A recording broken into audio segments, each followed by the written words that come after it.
नमस्कार दोस्तों, मैं डॉक्टर विनोद। आज हम किसी दवाई की बात नहीं करेंगे और ना ही किसी बीमारी की बात करेंगे। आज हम बात करेंगे हमारे बच्चों की, बच्चों को समझने की बात करेंगे। जब कोई माता-पिता अपने बच्चों को लेकर चिकित्सक के पास आते हैं, तो वे अक्सर कहते हैं कि डॉक्टर साहब, मेरा बच्चा बहुत ज़िद्दी है, बहुत डरता है, गुस्सा बहुत करता है, पढ़ाई में मन नहीं लगता, बार-बार बीमार पड़ता रहता है। लेकिन एक अनुभवी होम्योपैथिक चिकित्सक केवल बीमारी नहीं देखता है, वह बच्चे को देखता है, वह उसके चेहरे को देखता है, उसकी चाल को देखता है, उसके डर को समझता है, उसके सपनों को सुनता है और उसके परिवार की कहानी जानने की कोशिश करता है।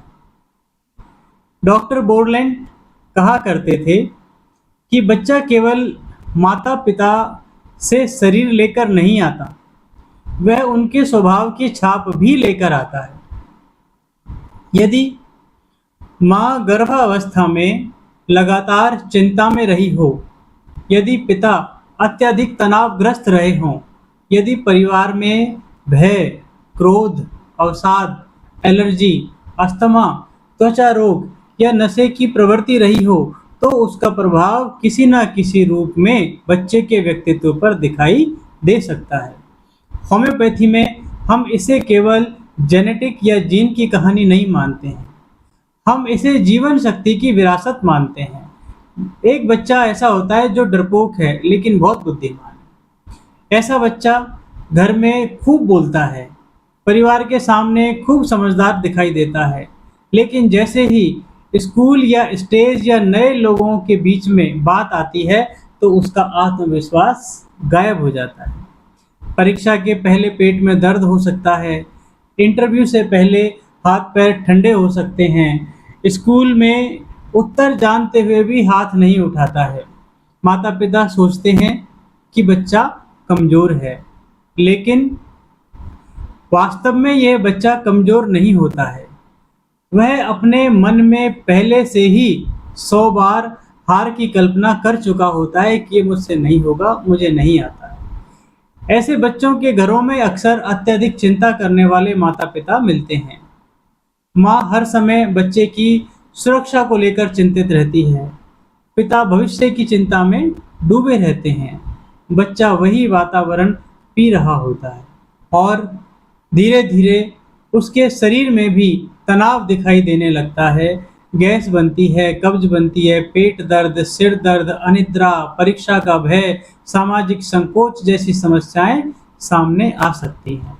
लेकिन यदि ऐसे बच्चों में विश्वास दिया जाए, उनको होम्योपैथिक ऑब्जर्वेशन में रखा जाए और उनकी बार-बार आलोचना ना की जाए, तो उनकी छोटी से छोटी सफलताओं की भी प्रशंसा की जाए, तो भविष्य में वह बच्चा बड़ा अधिकारी, शिक्षक, वैज्ञानिक या नेता बन सकता है। आइए दूसरे प्रकार के बच्चे की बात करते हैं। यह बच्चा बहुत धीमा लेकिन मजबूत बच्चा होता है।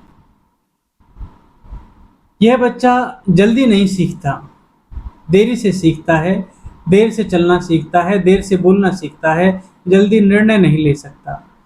इसके माता-पिता अक्सर कहते हैं कि डॉक्टर साहब, ये बहुत सुस्त है, आलसी है। लेकिन ध्यान से देखिए, इस प्रकार का जो बच्चा है, वह हर चीज़ को गहराई से समझता है। उसे जल्दी नहीं चाहती, ना उसे जल्दी से कोई काम होता है। ऐसे बच्चों के परिवार में अक्सर मोटापा, डायबिटीज़, थायराइड, गठिया या फिर पाचन संबंधी समस्याएं मिलती हैं। बच्चे को बार-बार सर्दी हो सकती है, टॉन्सिल्स बढ़ सकते हैं, सिर में पसीना बहुत अधिक आता है, वज़न जल्दी बढ़ जाता है, मोटापा देखने को मिलता है। लेकिन इसकी सबसे बड़ी जो समस्या है वो बीमारी नहीं होती है। इसकी सबसे बड़ी समस्या होती है तुलना। जब भी हम बच्चों की तुलना करते हैं पड़ोसी के बच्चे से कि देखो पड़ोसी का बच्चा कितना तेज़ है, कितना होशियार है, तब ये बच्चा धीरे-धीरे खुद को कमतर समझने लगता है। इसके अंदर एक असुरक्षा डेवलप होती है, एक हीन भावना डेवलप होती है। यहीं से उसकी असली बीमारी शुरू होती है। अब एक अन्य प्रकार के बच्चे को हम समझते हैं। ये बच्चा होता है माँ से चिपकने वाला, हर समय इसको माँ चाहिए। कुछ बच्चे दुनिया से नहीं डरते, किसी से नहीं डरते, लेकिन वो माँ से दूर होने से डरते हैं। माँ बाजार चली जाए तो रोने लगते हैं, स्कूल छोड़कर चली जाए तो घंटों उदास रहते हैं। ऐसे बच्चे बहुत भावुक होते हैं। वे घर का वातावरण अपने भीतर सोख लेते हैं। यदि घर में झगड़ा हो रहा हो तो सबसे पहले इन्हीं पर असर पड़ता है। यदि माँ दुखी हो तो बच्चा भी उदास हो जाता है। ऐसे बच्चों में भी बार बार सर्दी, एलर्जी, कान का दर्द, गले की समस्या या भावनात्मक असुरक्षा देखने को मिल सकती है। लेकिन यही बच्चे बड़े होकर सबसे अच्छे मित्र बन सकते हैं, सबसे अच्छे जीवन साथी और सबसे अधिक सहानुभूतिशील इंसान बन सकते हैं। अब एक अन्य प्रकार का बच्चा है जो हर समय कुछ नया चाहता है। यह बच्चा घर में तूफान की तरह होता है। एक मिनट यहाँ तो दूसरे मिनट वहाँ मिलता है। खिलौना मिल जाए तो 5 मिनट के बाद नया खिलौना चाहिए। इस प्रकार के बच्चे बहुत हाइपर एक्टिव होते हैं। किताब शुरू की तो दूसरी किताब में रुचि, थोड़ा कुछ पढ़ा फिर एकदम मन उब गया तो फिर कुछ और पढ़ने लग गए। एक खेल खेला तुरंत दूसरा खेल बदल लेते हैं। किसी एक चीज पर स्थिर नहीं रहते। माता पिता परेशान हो जाते हैं इस प्रकार के बच्चों से। लेकिन यह बच्चा वास्तव में जीवन से भरपूर होता है। उसकी ऊर्जा अपने आप में पूर्ण होती है। इसके भीतर अनुभव करने की तीव्र भूख होती है। यदि परिवार में बेचैनी, यात्रा प्रेम और अस्थिर जीवन शैली या अत्यधिक स्वतंत्रता की प्रवृत्ति रही हो तो उसका प्रभाव ऐसे बच्चों में दिखाई दे सकता है। इन बच्चों में एलर्जी, बार बार बुखार, बढ़ते दर्द, घुटनों की प्रवृत्ति, दुर्घटनाओं की प्रवृत्ति और या फिर ध्यान भटकने की समस्या देखी जा सकती है।